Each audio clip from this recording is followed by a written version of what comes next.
삐 빠른 기차, 하룻밤 등은 매춘 여성들이 사용해온 구어체의 일종입니다. 그러나 이러한 용어를 사용하기 위해서는 새로 시작한 여성들에게 쉽지 않습니다. 처음 이 일을 시작했을 때 그런 단어들을 말하는 것이 너무 부끄러웠지만 결국 익숙해졌습니다. 먹고 살기 위해서는 그것이 필요했기 때문입니다. 한 여성이 회상합니다. 25세의 무아이는 트룽킨 거리의 한 노래방에서 일하고 있으며 여전히 많은 남성 고객들에게 매력을 느끼게 합니다. 그녀는 다른 선배들처럼 거리에서 생계를 의존하지는 않지만 직업의 고통을 감수해야 합니다. 그녀는 질투에 의한 폭행 위협, 다른 사람과의 경쟁 등으로부터 끊임없이 스트레스를 받습니다. 손님을 받을 때마다 30만에서 50만 동을 벌지만 그중 50%에서 70%는 사장에게 내야 해요. 방세와 콘돔값 빼고 나면 남는 돈이 얼마 없죠. 그녀는 씁쓸한 한숨을 내쉬며 말합니다. 금지된 직업 뒤에는 사회에서 경멸의 시선을 받는 여성들도 여러 가지 복잡한 감정을 품고 있습니다.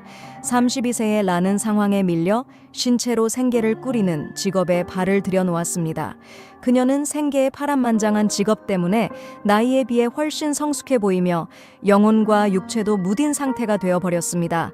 하지만 직업에서 벗어나 소탈하고 순박한 모습으로 돌아오면 그녀는 본래의 매력을 되찾습니다. 우리 고향에는 아름다운 소녀들이 많아요. 언덕 지역의 소녀들이죠. 그녀는 열정적으로 말합니다. 가난한 고향에서 태어나 자란 그녀는 형편이 어려운 대가족의 장녀로 일찍부터 가족을 돕기 위해 일을 해야 했습니다. 그녀는 말없이 고개를 숙이며 직업에 대한 부끄러움이 드러나는 얼굴을 보이기 싫어하는 듯합니다.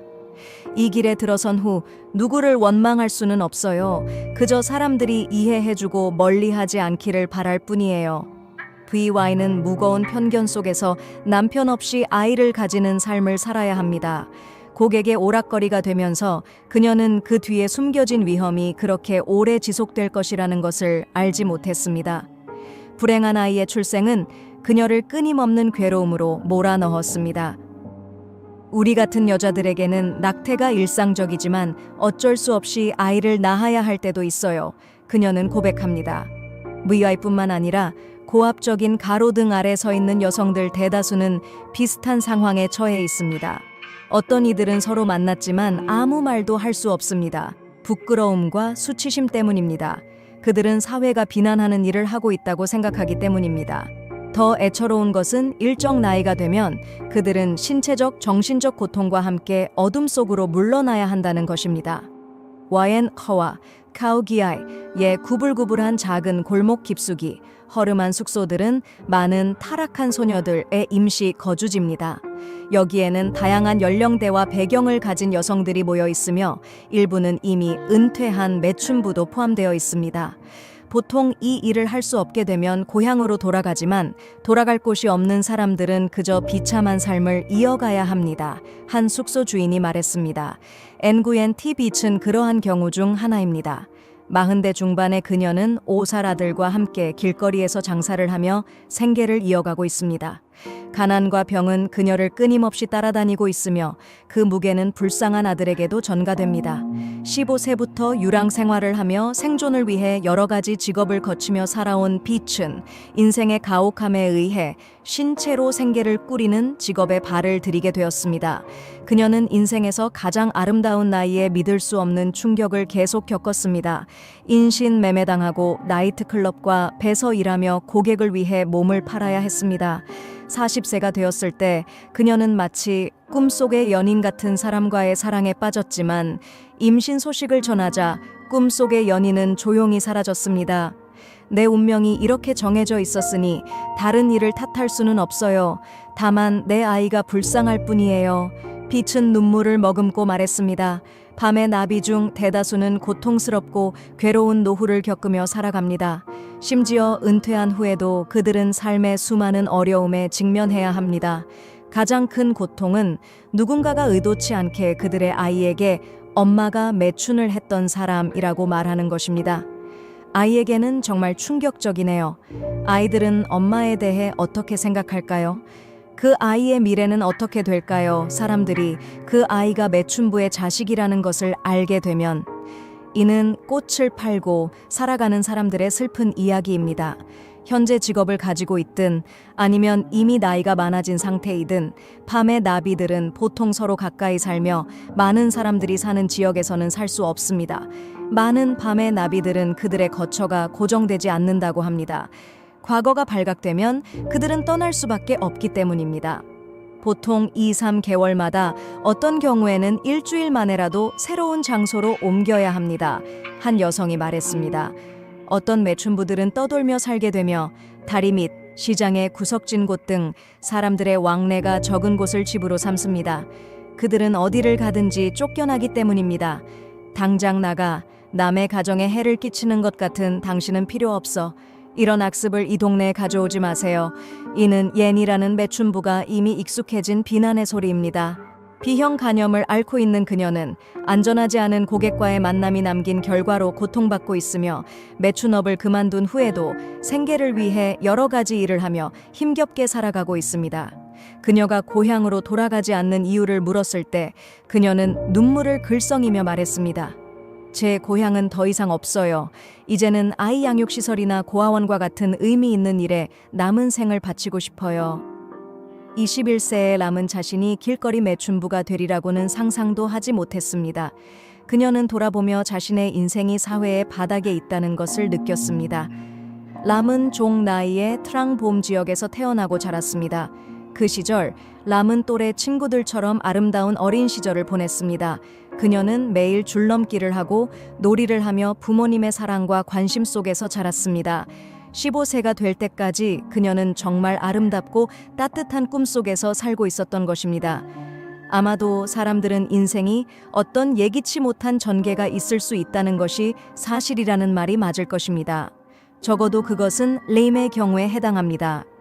15세가 되었을 때 그녀의 심리와 생리에서 많은 변화가 일어나고 가장 쉽게 상처받을 시기였던 그때 그녀의 가족은 순식간에 무너졌습니다. 행복하게 살던 가정에서 그녀는 거센 폭풍우 속에 고립된 채 혼자가 되어버렸습니다. 람은 이야기합니다. 그때 우리 부모님은 작은 사업을 했지만 우리 생활을 꾸려나가기에는 충분했습니다. 그런데 아버지가 한때 온화하던 사람이 도박에 빠져서 모든 것을 망쳤어요. 그는 매일 내기 싸움에 빠져들고 밤새 도박과 카드놀이에 빠져 있었죠. 그는 사업도 내팽개치고 다른 도박꾼들에게 돈을 주었습니다. 엄마가 가족을 위해 처음 엄마와 함께 살던 그녀의 삶은 그럭저럭 괜찮았다. 많은 어려움을 극복한 람은 또래 친구들과 같이 학교에 다녔다. 1년 후 그녀의 엄마는 다른 남자와 재혼하기로 결심했다. 그때부터 그녀의 삶은 빠져나올 수 없는 비극으로 바뀌었다. 엄마가 새 남편을 만나고 나서 엄마는 점점 나에게 관심을 덜 가지게 되었어요. 의붓아버지는 종종 이유도 없이 나를 혼냈어요. 엄마가 집에 없을 때 그는 자주 나에게 접근하고 만지려 했어요. 나는 엄마에게 말할 용기가 없었어요. 엄마가 믿지 않을까봐 두려웠거든요. 그래서 나는 그 끔찍한 집에서 조용히 참아야 했어요. 라고 람은 털어놓았다. 가족의 해체로 인해 실망한 람은 학업에 점점 소홀해졌다. 그녀는 종종 나쁜 친구들과 어울리며 방탕한 생활을 했다. 결국 람은 9학년이 되었을 때 퇴학을 당했다. 엄마의 꾸지람이 두렵고 의붓아버지의 위협적인 시선이 두려워 람은 한 친구와 함께 집을 나서 호치민시로 떠돌며 생계를 꾸리기 시작했다. 호치민시는 화려한 도시로 다양한 사람들이 모이는 곳으로 고향에서 온 누구나 놀랄 수밖에 없다. 람도 예외는 아니었다. 균형 잡힌 몸매와 아름다운 얼굴, 하얀 피부, 매력적인 미소를 가진 그녀는 고급 커피숍에서 일하게 되었다. 여기서 한 달 일한 후 그녀는 생활비를 벌 수 있게 되었다. 고객들의 팁과 월급 덕분에 람은 자신이 가난한 고향 소녀라는 사실을 잊었다. 새내기의 아름다움 덕분에 람은 유명한 부자 남자의 눈에 띄게 되었다. 람은 이렇게 말했다. 그는 가게에 들어오면 항상 나에게 커피를 시켰어요. 퇴근할 때는 나에게 많은 돈을 주었어요. 일이 끝나면 그는 나를 데리고 쇼핑과 외출을 하며 아낌없이 관심을 가져주었어요. 삶에 대한 경험이 부족했던 그녀는 오랫동안 받지 못했던 사랑을 받으면서 17살이 되자마자 그의 품에 몸을 맡겼다. 남자친구의 말에 따라 람은 커피숍에서 일을 그만두고 그가 빌린 아파트로 이사했다. 생활비는 전혀 걱정하지 않아도 되는 행복한 시절이었다. 람은 자신이 왕자님을 만난 것 같았다. 람은 이렇게 회상했다. 매일 우리는 함께 자고 저녁이 되면 함께 외식을 했어요. 가끔 그는 나를 여행에 데려가 주었고 그때 나는 정말 행복했어요. 그러나 그녀가 임신했다는 소식을 전하자 그 남자는 흔적도 없이 사라졌다. 그는 점점 커지는 배를 두고 떠났다. 남자친구에게 버림받은 람은 모든 희망이 무너졌다. 남은 적은 돈으로 임신을 준비하기 위해 하숙방을 빌렸다. 람은 우울하게 말했다. 그때 나는 낙태를 하려 했지만 의사가 이미 태아가 너무 커졌다고 했어요. 그래서 나는 그냥 감내해야 했어요. 그렇게 살다가 지내야죠. 그를 생각할수록 더 증오가 커져요. 아마 지금 나는 그 때문에 남자들을 아주 미워하고 있어요. 눈가에 흘러내리는 눈물을 보며 나는 어떻게 람을 위로해야 할지 몰랐다. 그때 이웃의 도움 덕분에 람은 귀여운 아들을 출산하게 되었다. 아기를 낳은 지 2달 만에 그녀의 돈이 바닥났다. 여러 날 고민 끝에 람은 눈을 감고 길거리에서 아기를 키우기로 결심했다. 매춘부가 된 것은 아마도 람이 내심 예상하지 못했던 일이었다. 그녀는 이제 자신의 삶이 사회의 바닥에 서 있다고 생각하며 매우 슬퍼했다. 사람들은 그녀를 더럽고 천한 직업을 가진 사람으로 바라보았다. 람은 웃지도 슬프지도 않으며 멀리 바라보며 말했다. 이 직업은 수입이 높지만 정말 굴욕적이에요. 누가 나를 사람으로 여기겠어요? 번 돈은 경비원과 매춘부에게 나눠줘야 하고 남은 돈으로 생활해야 해요. 지금 일을 그만두고 싶지만 뭐 할지도 모르겠어요. 현재 나는 밤에 아기를 돌봐주는 사람을 고용하고 낮에는 아기와 함께 집에 있어요.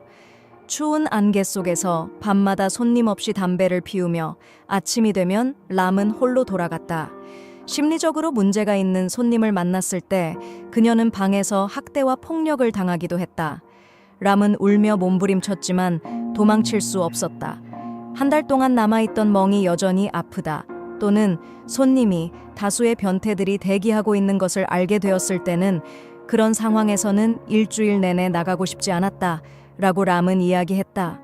밤새 깨어있고 낮에 잠들다 보니 람은 많이 여위고 병약해졌다.